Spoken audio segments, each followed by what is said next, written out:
Today I'm going to be doing a little video of a airsoft gun that I used to own, and I just recently did a trade and get back.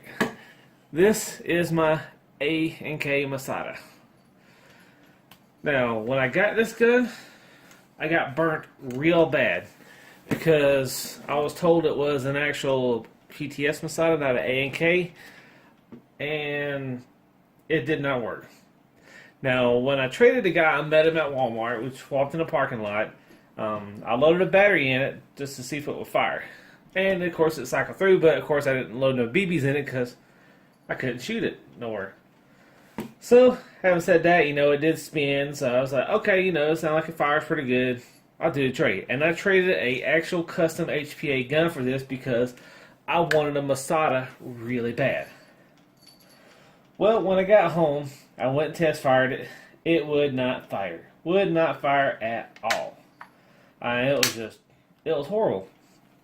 We pulled the gearbox apart, and the gears had no shims in it.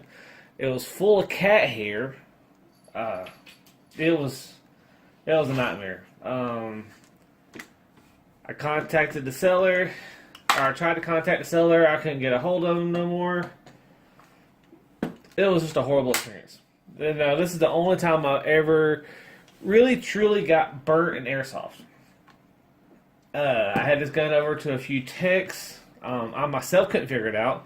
And we tried a few other techs, and nobody else could figure it out. We could not figure out why this gun would not function properly. Even after having the gearbox rebuilt, we even custom built the gearbox with 12-to-1 SHS gears. It's got a high-speed motor in it. All the customization, and we still could not get this thing to feed right. So, I basically just kind of set up for a little while, and then I made my move to Texas. Well, that's why I met Justin. He's actually my business partner for the computer business, and he also is a big airsofter like me, but he is actually a legit tech. Like, he really knows his stuff. And he does hate electric ambidextrous stuff. Of course, I actually lost the this piece for this side, so I just told him not to worry about it. I don't need an ambidextrous fire selector because this right here works perfectly fine. So, having said that, he looked at it. He said, well, it was shimmed pretty good. The last tech that actually worked on it, he shimmed it really good. The gearbox was fine. What it was the nozzle, and there was a spacing issue between the nozzle and the hop-up, and was not allowing the BBs to feed properly. He is the only person, of course, I ain't saying there ain't a lot of people out there, that actually got it to actual feed right. Well, after I got it custom, finished done and everything, I had it for a little while, and then, of course, as always, I get bored with them, and I traded it. I actually got a really good trade and everything. The guy I got it from, he had it for, right about, I'd say about a good 9 months, 8-9 months. And I actually posted my G36, you can see on the previous video earlier, and he wanted that G36. He wanted it bad. So he offered to trade me this back. So I was like, well, does it still function pretty good and everything? He said, yeah, it still functions great.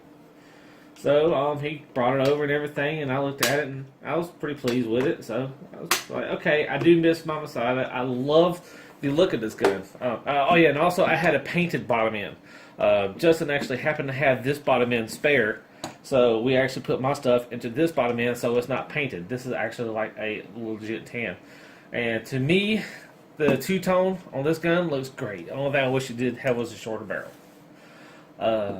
And it actually still feeds great. I loaded a magazine up in it, and I fired it in my apartment, and it has a very high rate of fire. Actually, I tell you what, I'll do you a favor. It'll give me 1 second, then I'll get my lipo.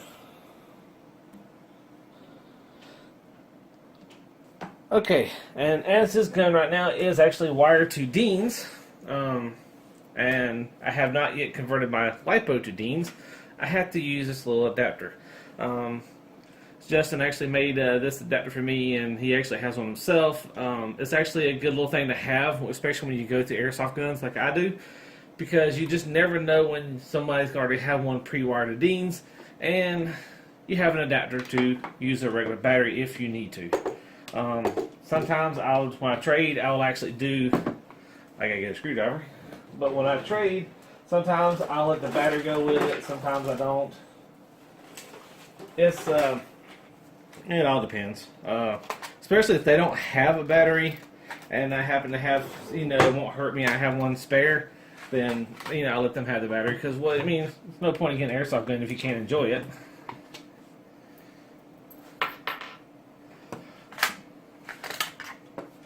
Oh yeah, and as you can see, we also use low resistant wires, which I actually had it fed to the other side, but that's okay. For the video, I wanted to be right here.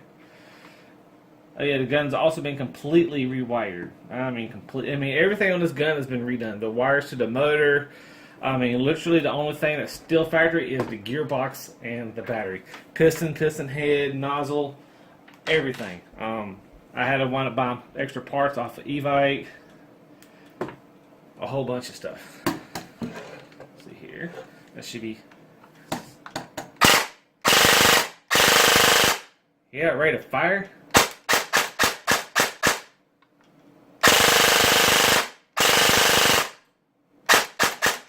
Make sure I'm press the spring.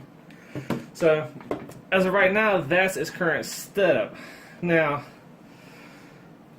I'm actually most likely going to strip this gun down. I'm not going to use it because my Crytek right now is actually my primary focus, but I do love the Masada. So actually what I'm planning on doing is actually, of course, taking it apart, make sure the gears are still good, make sure all the internals are still good, and this thing tends to want to fight going back on. Let's just do it this way.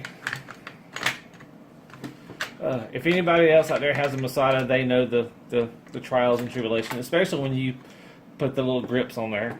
They got the little spacers down there that tends to want to grab up on stuff and all that good stuff. And you know what? For the video, I'm not going to put it back on.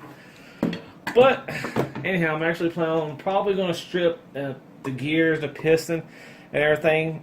And I'm going to actually upgrade my Crytek. Now, I think my Crytek, they said with a level 1, it actually shoots right around 20 rounds a second on full auto. I'm actually wanting it a little bit faster, and these are 12-to-1 SHS gears. When they was put in a few months ago, they was actually in really great shape. They should still be in good shape now, because he did use the gun, but he didn't feel it that much. Oh yeah, another reason why I like these is the quick change barrel. I just like them for that. So that's what I'm faced with. I'm probably going to do that. I will be putting some gears back in here. I will probably take my Crytek gears, or actually we got more parts guns. I might just strip those out because I would like to keep this mech box functional and everything, because I might wind up selling it one day. So only thing I'm going to do basically more or less is just take it back to stock. But then again, I probably won't get rid of this, because this one actually kind of has some sentimental value. I've got burnt real bad on it, but this was the gun I was after. Which, it happens. But this is the only time I got burnt. I do say this, though. Anytime you do an airsoft trade, if it's online, make sure that the person's trusted. A lot of times they can provide vouchers. They can have people, they'll have people say, yeah, this is a good guy to trade with. He won't get you, so forth. If you're meeting in person, which is the best way to go about it. Oh yeah, you can see some mixed match body pins. It actually was missing some body pins. But I wasn't too much worried about that myself, because, well, having spare guns around, we always have body pins. But if you're in person, test fire it. Try to meet at like a local airsoft field. Meet at your house, meet at his house, somewhere where it's safe, and for you to test his gun out, or test that gun out, because you want to make sure that you're going to get something that's going to feed and function, because nothing worse than getting something that you want and either going home and trying it out, or even worse, going to your local field, getting ready for a gameplay, and then realize you cannot use your gun. It's a huge letdown. If you haven't experienced it, trust me, it's a huge letdown. And I'm pretty sure several other people's got burnt. Justin's been burned a time or two. But he actually had good, the person that, I didn't say really gypped him, and I reached my maximum recording time, so this might be a little long video. But Justin had he had one bad experience, but he contacted the person, and they made it right. Sometimes they'll do that, especially because people don't want the bad rep. And then there are some people out there that will get you. So play safe. Make sure you like and subscribe. I need all the support, especially for my new channel. As of today, which is what day is today? The 16th, October the 16th. I've only have 6 subscribers on my new channel. It's still new. This would be the 4th video.